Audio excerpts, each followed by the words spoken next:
नमस्कार दोस्तों, मैं हूं शिवकांत गौतम। स्वागत करता हूं आप सभी का शुद्ध मनोरंजन में। जैसा कि मैंने आपसे कहा था कि आज हम घर के उन खिलाड़ियों के बारे में बात करेंगे जो ट्रॉफी के लिए लड़ रहे हैं और हकदार नजर आते हैं। तो हमने करण की बात की, हमने प्रतीक की बात की, हमने निशांत की बात की, हमने बात की तेजस्वी की, और अब नंबर आता है शमिता शेट्टी का। शमिता शेट्टी एक ऐसा नाम जो आने से पहले ही बहुत बड़ा था भाई, लेकिन क्या उस नाम का उन्हें फायदा मिला है या नुकसान हुआ है? मेकर्स क्या उनके लिए चीजें ठीक कर रहे हैं या गलत कर रहे हैं? लेकिन इन सब से परे है उनका खुद का खेल। उनके खुद के खेल में क्या खास रहा कि वो ट्रॉफी जीत सकती हैं? चलिए बताते हैं। सबसे पहले तो हम बात करेंगे एक लीडर के तौर पर शमिता शेट्टी की। शमिता शेट्टी हमेशा से एक लीडर के तौर पर ही घर में रही हैं। हमको निशांत मास्टरमाइंड लगते रहे, बट निशांत के दिमाग से परे भी शमिता का दिमाग जो था वो चलता था, और हर चीजें जो हैं वो निशांत के कहने पे नहीं बल्कि अपने दिमाग से भी करती नजर आई। हाँ, इस बीच उन्होंने कई फैसले इमोशनल होकर भी लिए और उस पर डटे भी रहे। चाहे वो अगर हम बात करें सीजन के शुरुआत से लेकर लगभग एंड तक, जब तक विशाल कोटियान घर में रहे वो उनके साथ रही। चाहे राजीव ने कहा हो, चाहे नेहा ने कहा हो, चाहे और लोगों ने कहा हो, चाहे खुद सलमान खान ने कहा हो, लेकिन वो अपने फैसले पर रही। लेकिन लीडरशिप की अगर बात करें तो चाहे वो ओटीटी में रहा हो या फिर बिग बॉस के घर में, जो ओटीटीएंस का ये ग्रुप था, इस ग्रुप में कहीं ना कहीं अगर कोई खिलाड़ी लीडर बनकर रहा तो वो थी शमिता शेट्टी। और शमिता ने अपना एक अलग जो है एक कह सकते हैं कि घर में एक अलग दल बनाकर रखा और उसको वो हमेशा लीड करती नजर आई। तो एक लीडर की क्वालिटी उनमें नजर आई, और उनका जो एक्सपीरियंस है लाइफ का, नॉट शो का, मैं लाइफ के एक्सपीरियंस की बात कर रहा हूं। आज से जब ये पहले बार बिग बॉस के घर में आई थी वो शमिता और आज की शमिता में हमें दिन रात का अंतर नजर आता है। हालांकि शमिता की जब हम खास बात देखते हैं तो वो कभी हीरोइन नहीं बनना चाहती थी, और कहां से कहां वो पहुंची। एक फैशन डिजाइनर से वो हीरोइन तक का सफर तय करती हैं, कामयाबी भी मिलती है, और उन्होंने ओटीटी पे खुद बोला था कि मैं शिल्पा शेट्टी की बहन हमेशा से कहलाई हूं, शमिता क्यों नहीं कहलाई। तो ये एक चीज जो है इस पर हम बाद में बात करेंगे। अब दूसरी चीज पे आते हैं। अगर हम देखें बड़ा नाम, तो ये बड़ा नाम है और इसका कहीं ना कहीं फायदा उन्हें मिल रहा है। शमिता शेट्टी एक कीवर्ड अगर हम देखें तो अपने आप में हो जाता है। ओटीटी से बिग बॉस का सफर, चाहे ओटीटी में वो जीत ना पाई हो, लेकिन उनका सफर एक अलग सफर रहा था। वहां पर हमें लग रहा था कि ओटीटी में शमिता जो है वो खुल नहीं रही हैं। जो हम सोचते हैं बड़ा घर है, बड़ा नाम है, तो वो नहीं दिखा रही है। बट बिग बॉस में जैसे ही वो आई थी उनका खेल बिल्कुल अलग था और उन्होंने खुलकर खेलने की कोशिश भी की है। कई लोगों को ये बीच में लगा कि शमिता अभी भी नकाब में, लेकिन ऐसा नहीं है, क्योंकि उसने कई जगहों पर ये प्रूव किया कि वो जो चाहेंगी वही उसी तरीके से वो खेलेंगी। और उन्होंने ना सलमान की सुनी, ना घर वालों की सुनी, अपने दिमाग और दिल की सुनी और आगे बढ़ती रही। तो उनका खेल बहुत अच्छी तरीके से साफ सुथरा और अलग तरीके का रहा। अब कई बार जो सवाल उठता है कि फेयर संचालन नहीं था, फेयर संचालन नहीं था, तो आप मुझे किसी एक का बताइए फेयर संचालन पूरे घर में रहा। तो शमिता ने भी वही किया जो नॉर्मल खिलाड़ी करते हैं, लेकिन उनको नॉर्मल तरीके से ट्रीट नहीं किया क्योंकि वो शमिता शेट्टी हैं। आगे बढ़ते हैं। ओटीटी से यहां आना, देखिए ओटीटी के 6 हफ्ते निकालने के बाद बिग बॉस के घर में शमिता का आना, और शमिता का फिर जब 2 हफ्ते एक्सटेंड शो हुआ था, ये कहना कि अब कैसे होगा यार, मुझसे नहीं होगा। हम ये देखते हैं कि शमिता को सपोर्ट बहुत मिला है कि राकेश बापट आए हैं, नेहा भसीन आई है, राजीव अदातिया भी आए हैं। लेकिन एक चीज हमने ये नहीं सोची कि जितना उनके करीबी लोग आए उतना ही उनके करीबी लोग गए भी हैं। फिर राकेश बापट का इस तरीके से जाना कहीं ना कहीं तोड़ देता है चीजों को अंदर से। यार ये क्या था, ये क्यों हुआ।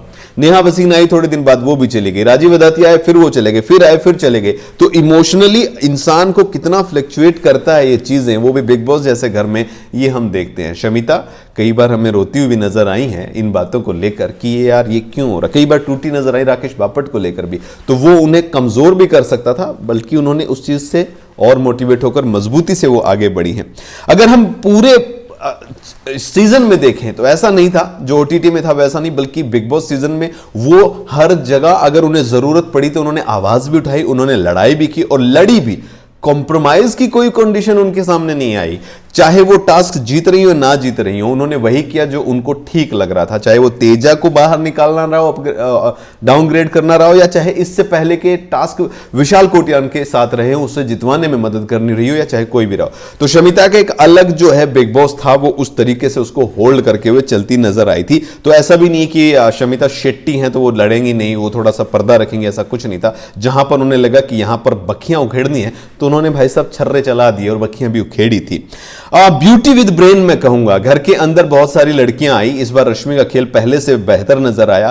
तेजस्वी बहुत खूबसूरत नजर आई, लेकिन अगर खूबसूरत और ब्रेन दोनों चीजों का मिक्सचर आपको देखना था तो वो शमिता शेट्टी थी। यानी ब्यूटी विद ब्रेन अगर घर की रियल में कहूं तो वो शमिता शेट्टी थी, जिन्होंने की बेहद खूबसूरती के साथ चीजों को किया और दिमाग लगाकर किया। चाहे वो प्रतीक और निशांत के साथ अंत तक जुड़े रहना रहा हो, या फिर बिग बॉस के घर के अंदर खुद को सरवाइव करके यहां तक लाना रहा हो। नॉमिनेट तो वो भी हुई हैं, लेकिन बहुत जगह वो बच भी रही हैं, और वो सिर्फ ब्रेन से ही उनका काम जो है चलता रहा। चाहे घर में कैप्टन बनने का रहा हो या फिर कैप्टन बने हुए लोगों को चलाना रहा हो, उनके रिलेशन भी बाकी घर वालों के साथ इसी तरीके से रहे हैं, और उन्होंने बड़ी मैच्योरिटी के साथ और दिमाग के साथ चीजों को जो है सामंजस्य जिसे हम कहते हैं उसको बना के रखा। चाहे वो कर्ण कुंद्रा के साथ बातचीत रही हो, चाहे वो तेजस्वी के साथ लड़ाई झगड़े रहो, चाहे वो राखी को अपने साथ रखना हो, और एक जो मेंटेन करना होता है डिस्टेंस, वो सभी के साथ कितना रखना है कितना करना है, ये भी हमने देखा है। निशांत और प्रतीक के साथ उनका एक बहुत अलग बॉन्ड रहा है। बाकी घर में जितने भी लोग थे उनके साथ उनको एक सीमा जो होती है उसमें उन्होंने उसको रखा था।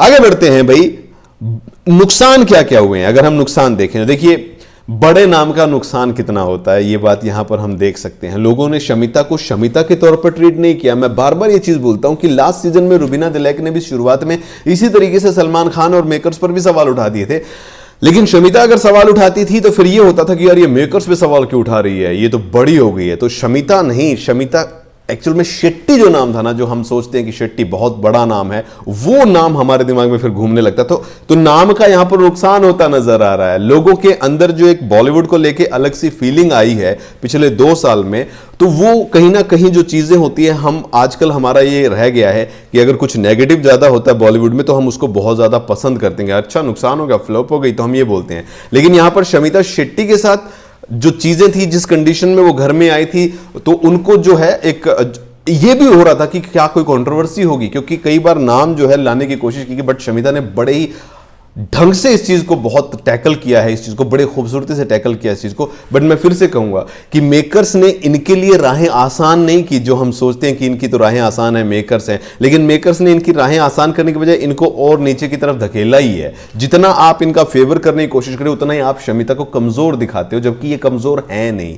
तो बिग बॉस के घर में मेकर्स की तरफ से जो भी कदम, अगर नेहा को लाना रहा, राजीव को लाना रहा, राकेश को लाना रहा, या फिर ये चीजें रही हैं, वो शमिता के लिए प्लस नहीं हुआ बल्कि माइनस होता गया। लोगों के दिमाग में ये रहता गया कि मेकर्स तो बहुत ज्यादा जो है हेल्पफुल रहे हैं। फेवरिज्म का जो टैग है वो अगर हम देखें तो फेवरिटिज्म का टैग तो भाई तेजस्वी के साथ भी जुड़ना चाहिए, फिर तो हमें करण के साथ भी जोड़ना चाहिए। जिस तरीके से चीजें घटनाक्रम रहा है, शो के अंदर आपका नाम कितनी बार आ रहा है, अगर सलमान खान की हम बात करें तो वो बहुत महत्वपूर्ण हो जाता है। तो कई खिलाड़ी हैं जिनको बिल्कुल ही दरकिनार किया गया। अगर शो में किसी के साथ गलत हुआ तो मुझे लगता है उमर के साथ ही गलत हो, बाकी तो सबके साथ लगभग ठीक ठाक सी चीजें रही हैं।